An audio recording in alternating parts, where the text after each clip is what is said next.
Hello students, आइए आरो काव्य खंड की कविता रुबाइयाँ और गज़ल पढ़ने के बाद और समझने के बाद अब इसके प्रश्न उत्तर समझते हैं।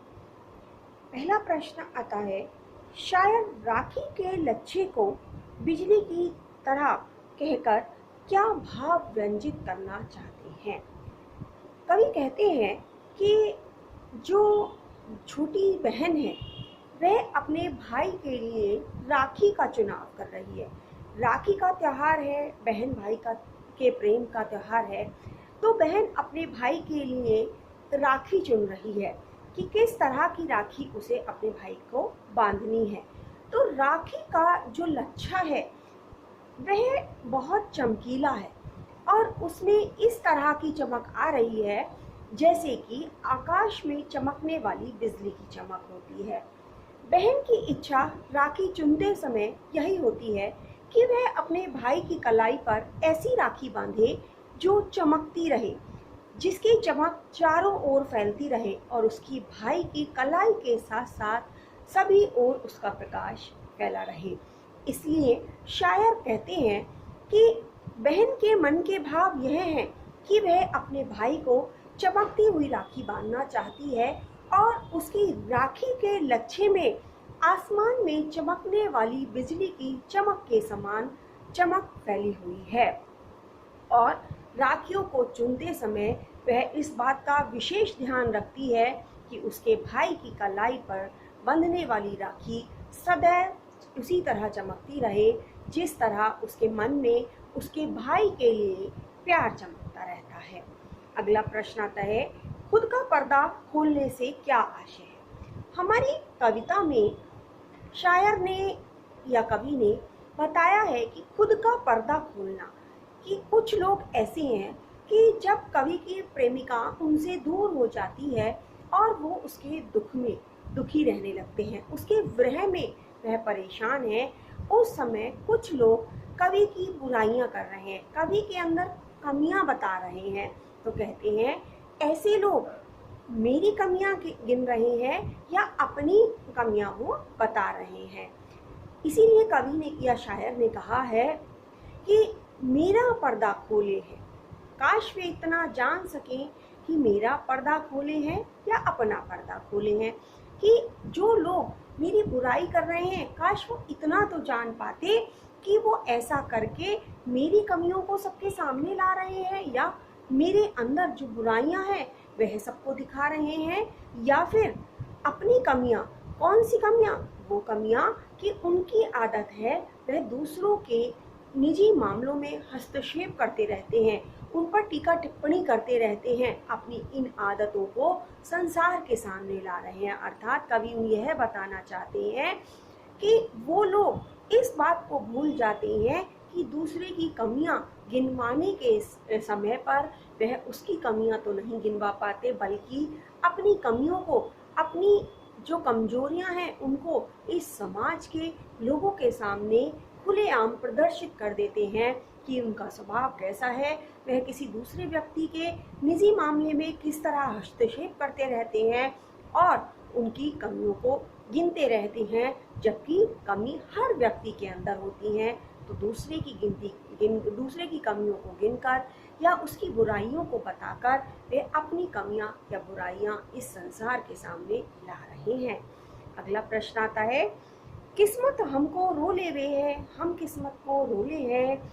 इस पंक्ति में शायर की किस्मत के साथ तनातनी का रिश्ता अभिव्यक्त हुआ है, चर्चा कीजिए। अर्थात कवि ने कहा है किस्मत हमको रोले हुए है, हम किस्मत को रोले हैं।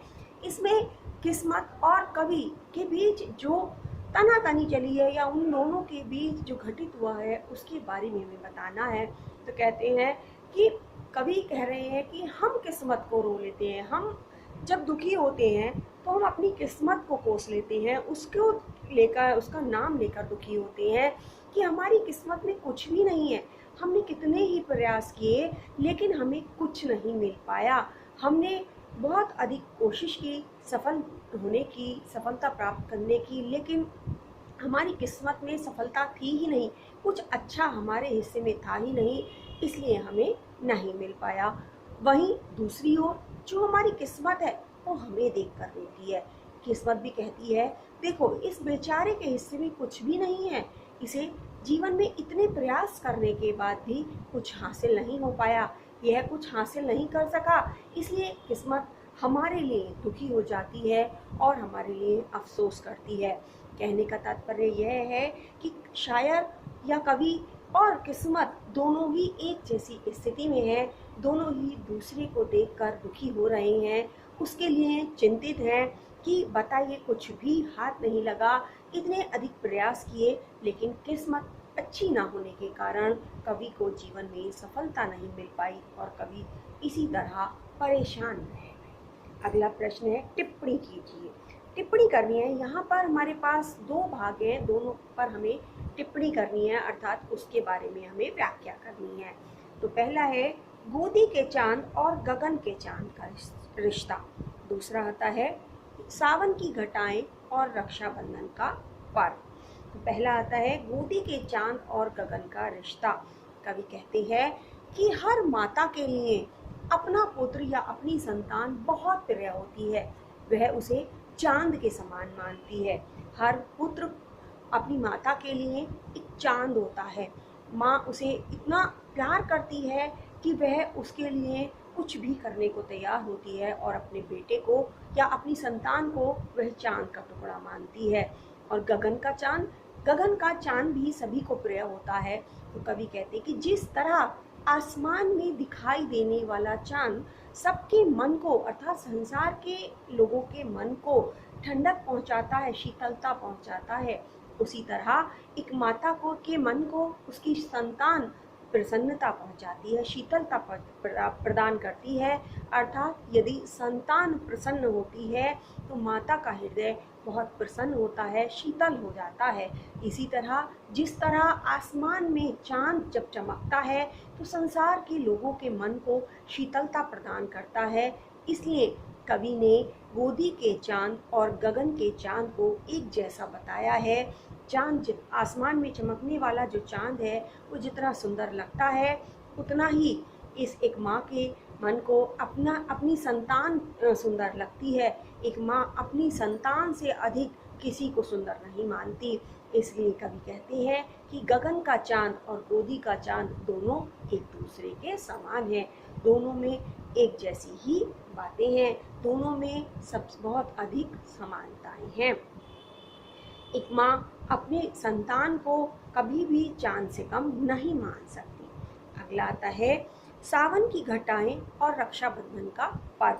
सावन की घटाएं अर्थात सावन का महीना है, सावन का महीना बारिश का महीना होता है और बारिश जब आती है तो उससे पहले आसमान में घटाएं छा जाती हैं, काली काली घटाएं छा जाती हैं, उनके बीच बिजली चमकती है, बादल गरजते हैं और फिर जाकर वर्षा होती है। और रक्षाबंधन का पर्व सावन के महीने में पूर्णमासी के दिन होता है।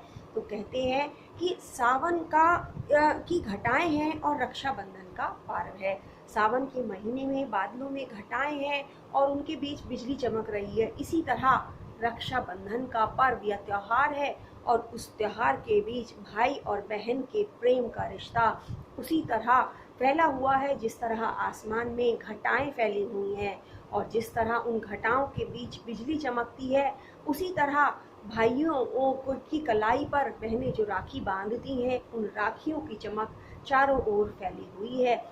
इसलिए कवि ने सावन की घटाओं को रक्षाबंधन के पर्व के समान माना है और आसमान में जो घटाएं हैं उन्हें भाई बहन के प्यार के समान माना है। आसमान में चमकने वाली जो बिजली है उसे बहनों के द्वारा भाई की कलाई पर बांधी गई राखी के लच्छे की चमक के समान माना है। तो ये ऐसा त्योहार होता है, ऐसा पर्व होता है जिसके बारे में जितना भी वर्णन किया जाए वह कम होता है, वह अवर्णनीय होता है। भाई बहन का ये जो रिश्ता है यह अटूट है और रक्षाबंधन का जो पर्व है वह बहनें अपने भाई की राखी पर अपने भाई की कलाई पर राखी बांधकर मनाती हैं। यहीं पर हमारे इस पाठ के जो प्रश्न उत्तर हैं वह समाप्त होते हैं। धन्यवाद।